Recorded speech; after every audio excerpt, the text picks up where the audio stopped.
Also to the second, yes. And we've had interactions and discussions, fruitful discussions on the relations between our two countries as well. I further then also subsequently paid a courtesy call to the northern region, where I also paid a courtesy call to Yendi, to the Yana. Abu Bakr Mahamba II, and also paid a courtesy call. So I must say that I've been in Ghana for 3 months, but I love the people, the humanity, the respect, the peacefulness of the people, and notwithstanding the food. So which is your favorite yet? My favorite yet is the tilapia fish. Okay. I'm a lover of fish, and I've made it a point that me and my kids will just indulge in the Ghanaian cuisine. Right. So that's what I love, the culture in Ghana. So yes. All right. So it's obvious that you've explored some aspects of our country. You've tasted the food, you love the people. You've had quite some stay. That's 3 months, and I believe that you're going to stay a bit longer.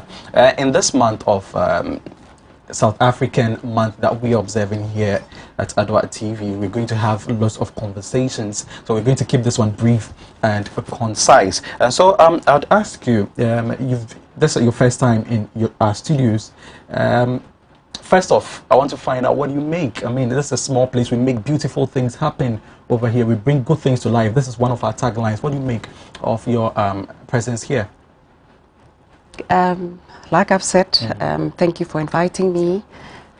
This is a beginning, and I say always that with the people that I interact with and come into contact with, we start beautiful relations. I've just been here for 3 months. And the end of my tenure is 2024, so I'm here for a good 4 years, and that is the beginning of a relationship that we begin to build.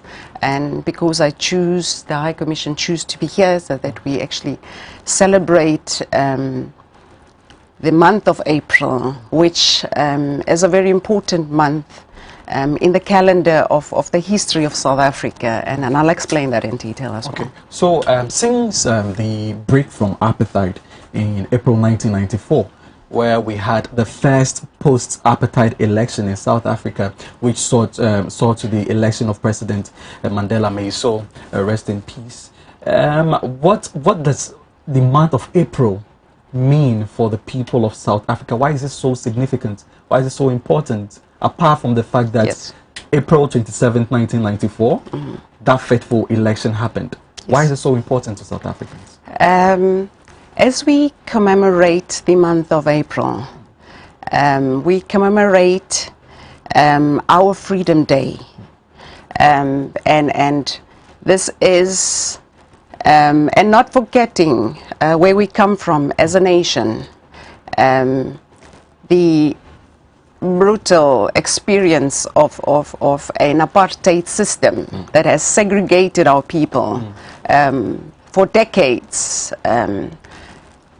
The 27th of April means to us that we now have a nation that has experienced all of that brutality, and we've gone to the polls, and yes, our freedom, that we have a non-racial, non-sexist South Africa, and that gave birth to our constitutional democracy, that we now enjoy our freedom, and that with that we celebrate.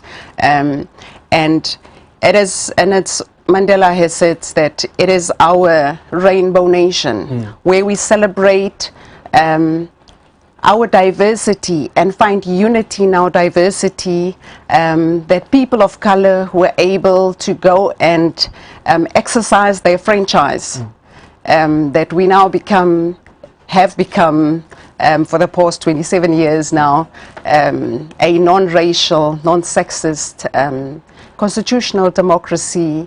And I would just like to say that also, to quote what former President Nelson Mandela has said in his inaugural speech in 1994, and I quote that, "Never and never and never again shall this beautiful land, beautiful nation of South Africa ever experience oppression of one by another," I quote.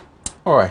So never is a common word between the presidents that have founded Africa. For South Africa, former President Mandela. For Ghana, former President Kwame Nkrumah, he also said that forward ever, backwards never. That is a common word that we find in between there. But speaking about Ghana and South Africa, right from independence in 1992, 1957, up into 1992, where we had our first democratic elections. In 1994, you had your first democratic elections as well. Yes. And since then, there has been that good relationship between Ghana and South Africa, and it still continues. Yes. Can you share with us a brief light on the history of this alliance between Ghana and South Africa? Yes. The relations between Ghana and South Africa are very historic. They are inextricably linked. And from the days of apartheid and colonialism, the peoples of Ghana have offered South Africans a safe haven and passports. And that is why when former President Nelson Mandela was released from prison in February 1990, his first visit that he paid was a visit that he paid on former President John Rawlings, and that explains the relationship that exists between our nations.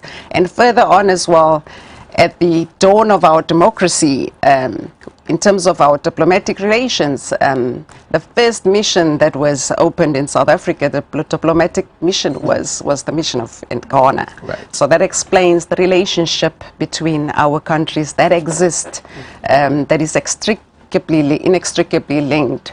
The bilateral relations between our two nations are strengthened. And just to give you detail on that, in 2018, President Akufo-Addo paid a state visit to South Africa. President Cyril Ramaphosa reciprocated that visit in the end of December 2019 and paid an official visit to Ghana. And the outcomes of that visit has elevated our relations now at a binational level that is chaired by the two presidents, and they meet every 2 years. And those are looking at the issues around the memorandums of agreements that we've entered into as nations to strengthen our political, our economic relations. So that is at the level that we are between our two nations, and that we share the same common history that is also, as you said, enshrined in our constitutions of a constitutional democracy, respect for the rule of law, and the dignity and preservation of our peoples. So we've got very good, strong relations, and we've had South Africans that have been living here. The legendary Brayu Masekela lived in Ghana in the 1970s, who was a very good friend of the current president, Akufo-Addo. So our relations are very sound, and as we continue to deepen and strengthen our relations, as we would see that we also envisage that our inaugural binational commission is envisaged at the third quarter of this year, and looking at the pandemic, we hope that we will then meet at the third quarter this year. So I have been following ever since 2019 that President Cyril Ramaphosa visited Ghana. The meeting he had with President Adoatv elevating the consensus between Ghana and South Africa from that ministerial level has brought in several benefits, and in those benefits we have over 200 South African companies in Ghana alone, and I know that we have some Ghanaian companies in South Africa as well. What has been the benefits, or perhaps the goodness that this collaboration and the thrive of businesses proved in the economic standing of the two countries? Yes. You are right to say that there are over 200 South African companies doing business in Ghana. The footprint of the South African companies are quite huge in Ghana. I've had an opportunity to also meet with the South Africa-Ghana Chamber of Business to discuss areas of opportunities between our two countries. I've also had the opportunity of meeting Mr. Yofi Grant from the GIPC, also to discuss support, cooperation, areas of further investment between not only our two nations, but within the continent.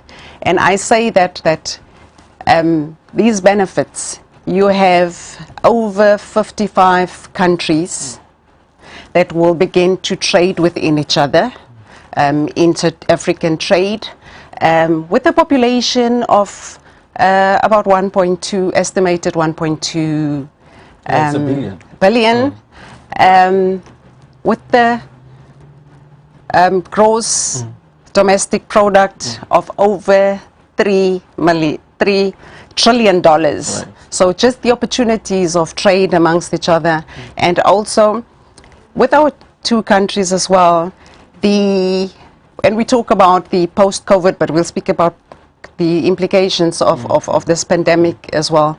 The opportunities that are presented by our two nations of becoming the regional hubs in our respective regions as well, to also ensure rapid industrialization of our economies, and we have the propensity to do that. So that is future trade. Well, the future certainly looks bright for us, and I'm